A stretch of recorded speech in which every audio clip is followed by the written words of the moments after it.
Hello, this is Radhika Gopinath Das again, and today's topic would be managing your anger or managing our anger. So, David Cage wrote a poem which says, anger is a virus that needs not even air to propagate contagion whenever it is shared. Anger can be placed in quarantine to contain its vicious spread, for anger feeds upon itself and burns a flaming red. Anger is all consuming. Anger does not desist from destroying sensibilities in that haze of its red mist. So, this shows that anger is not a good thing, it is a danger. So, what does modern science and modern psychologists say? They say use some physical techniques like take 3 deep breaths, change your environment, know why we feel angry, let go of what is beyond our control and therefore be a little detached. Express yourself without using too many emotionally loaded words. Be cautious, otherwise, things could get out of hand. At the same time, be assertive, non aggressive in expressing your viewpoint. And finally, make positive statements. So, while all of this looks very nice, these psychological techniques have not been able to prevent people killing each other. We have heard so many stories about road rage where somebody pulls out a gun and kills the other person. We have seen so many workplace encounters where people become very angry, very affected, and get into a lot of trouble for themselves as well as others around them. So let's see what else these modern techniques teach us. There is this cycle of self inflicted anger. So some people don't have much joy or pleasure in their lives and they want to be angry and the excitement that it brings them because that's the only strong feeling they have. They don't have love or joy. And with that anger mindset, they engage in self sabotage, which is troubling themselves physically. So they stop attending to their hygiene or eat too much to become obese or stop taking life saving medicines or worse of all, drive recklessly on a road, troubling themselves, endangering themselves as well as others. And this pattern of putting ourselves into difficult situation and then blaming others for those failures. So the self-inflicted anger, I just referred from one of the public domain articles and put together this little graphic that shows how this self-inflicted anger is a self-fulfilling prophecy. So there is a feedback loop of anger, according to modern research. There is consensus that we should work to reduce anger and the world would be a better place. Anger and aggression can be conceptually distinguished, although one causes the other. Aggression often stems from anger, although the boundary between the two is kind of fuzzy. Many people are angry in maladaptive ways, and there is a belief that we need strategies, physical strategies to reduce this. And the most important, anger can be problematic because it's cyclical and it feeds back on itself via hostile interpersonal exchanges. And anger is also maladaptive, means you cannot adapt to it very well.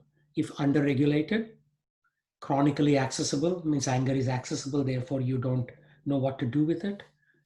And has low threshold, means you get angry at the slightest provocation. And all of this increases suffering.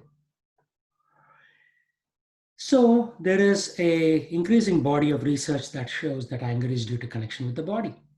For example, the Western guru Aristotle, about 500 years ago, when the government was trying to trouble him, he said, "You can kill me if you can catch me." The meaning is that Aristotle recognized that he is a soul, not the body. And he also said that courage is the first human qualities because this is the quality that guarantees other qualities. And he finally, as he approached death, he said, anybody can become angry. That is easy. But to be angry with the right person and to the right degree and at the right time and for the right purpose and in the right way that is not within everybody's power. For example, in the Vedic literature, in the story of Ramayana, Hanuman becomes angry for the right reason to punish the evil perpetrators against Lord Ram. So anger has its place. And again, Lord Krishna says this in the Bhagavad Gita, anger feeds itself. And if you really observe anger closely, anger management is not mechanical. It's not like step one, step two. We need to train our mind to recognize we are overreacting to a particular situation. So we are behaving on a bodily platform and not really thinking about the spiritual consequences of anger. Anger is unnecessary in a way. So we need to tell ourselves this person is attacking my body and ego and not the soul. From the Bible, in the chapter Luke 23:34, Jesus said, Father, forgive them, for they know not what they are doing. So here, although Jesus was being, indicated, implicated incorrectly and is being crucified, he basically prays for the people who falsely implicated him because they don't know what they are doing under the impulse of anger. Lord Krishna says in the Bhagavad Gita, contemplation on sense objects leads to attachment. And when that object gets taken away, we become angry. So Lord Krishna says very emphatically in the Bhagavad Gita, while contemplating the objects of senses, a person develops attachment for them. And from such attachment, lust develops. And from lust, anger arises. So the root cause is attachment. And the reason for this attachment is because when we think of sensual objects, we become attached to them. For example, if I had an iPad and you look at the iPad with great degree of attachment, all of a sudden you want to possess it. Or vice versa. If you had something valuable and I develop attachment towards that, I want to possess it. And when I cannot, anger arises. So Lord Krishna continues, from anger, complete delusion arises, and from delusion, bewilderment of memory. When memory is bewildered, intelligence is lost. And when intelligence is lost, one falls down again into the material pool. So this is the slippery slope of how anger puts us into a very dangerous and less than ideal position. Finally, the Lord says, but a person free from all attachment and aversion. So even aversion towards something that you don't like something, that's also a form of attachment.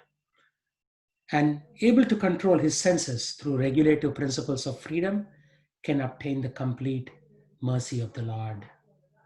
So we need to obtain the mercy of the Lord so that we can conquer this continuous cycle of birth and death. So let's all join NATO. NATO means not being attached to objects. Thank you very much. Hare Krishna. Until then.